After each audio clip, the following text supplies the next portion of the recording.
Hello, hello, hello. I'm Josetta Yvonne, your book bae, coming on with a quick book chat today. I hope this video finds you well.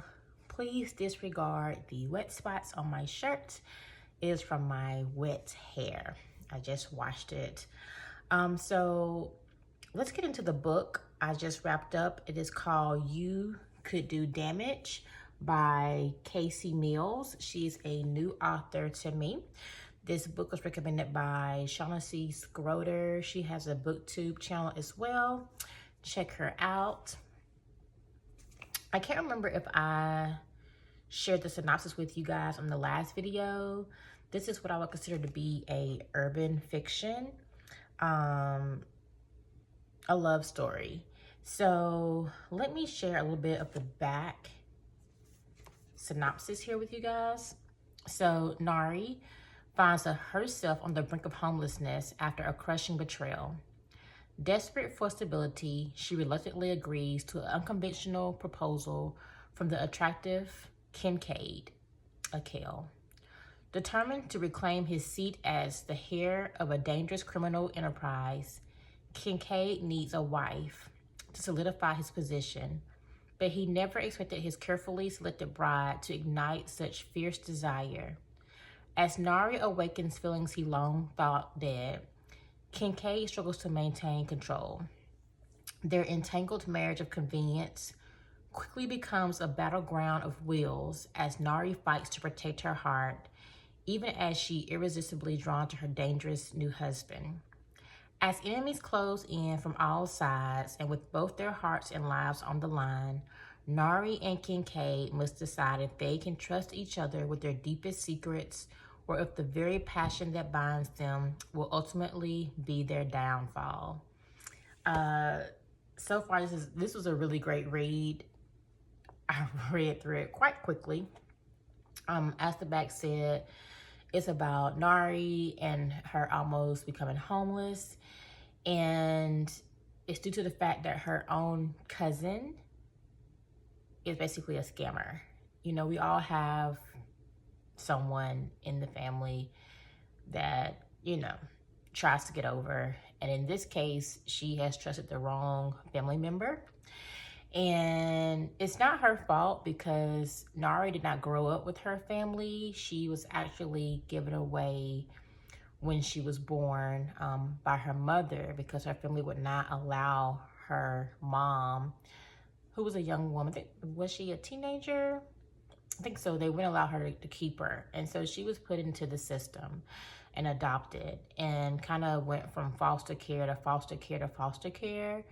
And was never, you know what? Actually, I think she was never truly adopted. She was just kind of moved around a lot from foster care to foster care. And so basically she's a young woman that's out here in the world alone. And she's looking for a safe space. And so when she connects with this guy here, Kincaid, he seems to be that for her.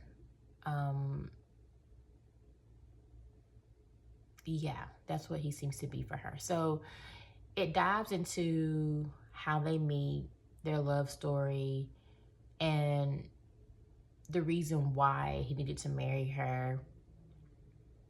And as it says in the back, his criminal enterprise. He also has legit businesses, but he does have some things that a family business that is not so legit. But it does seem like his love for her is very legit.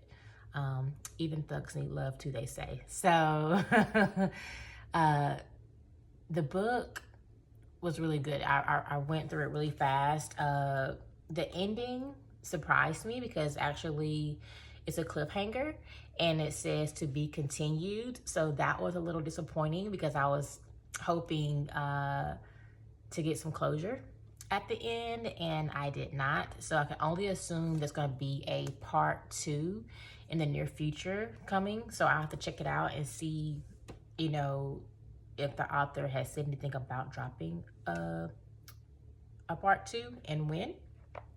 So I wanted to read a quick blurb from the book to help you decide if you want to pick it up and check it out. So on page 151, it says here, I felt him before he touched me. His hands landed gently in a protective manner on my shoulders, easing down the sides of my arms. That was his mother, but he was still standing guard. My stomach took another dive while I pressed my head against his stomach, lifting my chin to find Kincaid's eyes waiting, even though he'd spoken directly to her.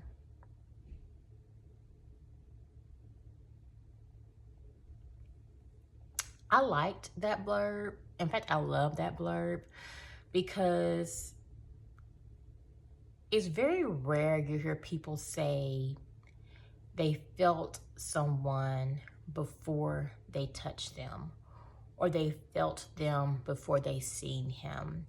And that is what let me know they were like really connected, because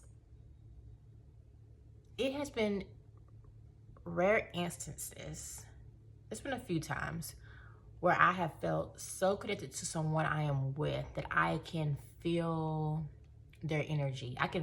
I cannot see them with my eyes, but physically I can feel their presence in the room. I can feel how they feel. It's very interesting because I don't think I've really heard this put on paper very much, but I loved how she said I could feel him before he even touched me. Yes, yes. And let me see if I wanted to share another one. Oh, another line that I loved that was put in the book was, this is what Kincaid is saying to Nari. Never thank anyone for doing the things required of them.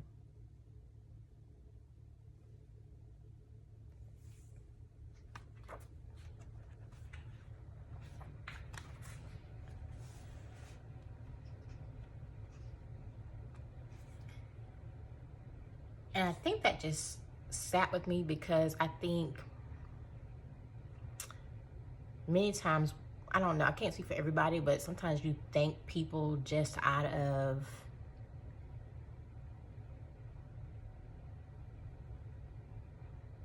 just because. I mean, it naturally, because it feels that you should, or I don't know. But I was like, yeah, that's interesting. That's like I can thank my mom for being a great mom or for doing certain things for me, but yeah, some things, it's just a requirement. It comes with the territory.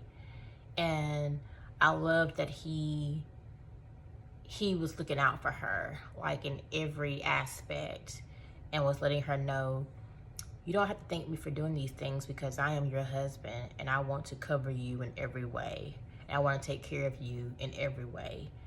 I'm not going to drop you. I love that he said that. So that way she wouldn't feel like he was doing certain things just because he felt obligated to do it. He was doing it because he loved her and because he felt like that's what he's supposed to do. He's her man. Okay, and then the last one I'm gonna share here is,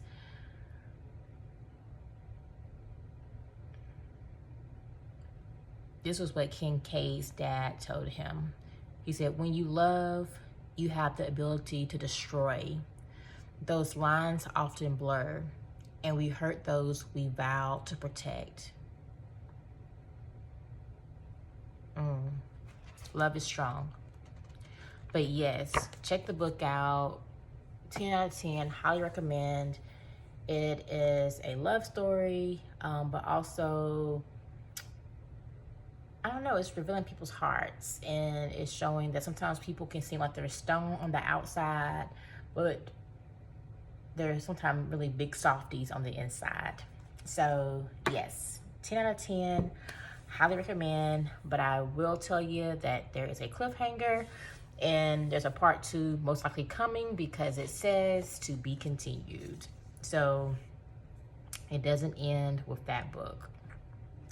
Next one I'm checking out right now is Whispers of the Lake by Shanora Williams. And she also wrote the book I last read called The Perfect Wife, what was really, really good. So let me give you a little bit of this synopsis here.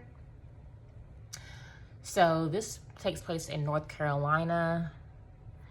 It says, investigative reporter Rose Howard is exhausted from trying to manage her seemingly perfect life. With her marriage to the man she thought was her one true love collapsing, she desperately needs one thing to go right. While striving for a promotion to senior reporter, Rose finds her efforts are interrupted when she learns her former best friend and travel vlogger Eve Costello isn't responding to attempts to contact her at the North Carolina cottage she's reviewing. Rose knows Eve can be flaky and irresponsible, and after Eve breaks the ultimate ethical friendship code and crosses boundaries to the point of no return, Rose wants nothing to do with her. Still, Rose heads to the tranquil small town of Sage Hill. Rose soon discovers that Eve has vanished without her purse and passport, even after booking a trip abroad. The personable cabin owner accounts of Eve's stay just don't add up, and most of the town's initially hospitable inhabitants become increasingly less helpful. Rose's instincts tell her the solution lies somewhere in Eve's and Sage Hill's past. To get answers, she'll have to ask inconvenient questions, stumble onto shocking truths, and face vicious attempts on her life. But some truths are best left alone, and secrets Rose never saw coming could easily sink her and her future without a trace. So this is considered to be a thriller. In fact, someone here describes it. Let me see what they say here. I know they didn't describe it. It's just a blurb about another book. Anyway, so far as the book says on the back, Rose comes home and she's discovered her husband is cheating. And she decides to pull like an Angela Bassett and grab his things from the closet, throw them outside, like in a fire pit, and burn them.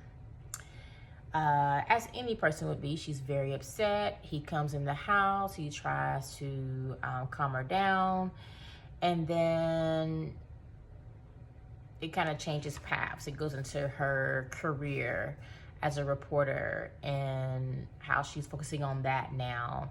So yes, I'm enjoying the book. Just started it. It's not, I haven't got too far into it. I'm only on page like 17, so chapter 4. But I plan to dig into it some more. As stated on the back, her friend, her homegirl, Eve, that she used to hang out with quite a bit, has somehow disappeared. So now she needs to find her. And we'll see what happens next. So, yes, Whispers of the Lake by Shanora Williams is my current read for this weekend. Oops. Anyway, I'm here to pick up a pizza for the kids for dinner. I hope you guys have an amazing Friday. Let me know what you guys are reading yourselves this weekend. What are you doing? It's raining here, so I won't be out very long. And yes, wishing nothing but peace, positivity, and power, and a good read this weekend. Take care and have an amazing Friday. Bye-bye.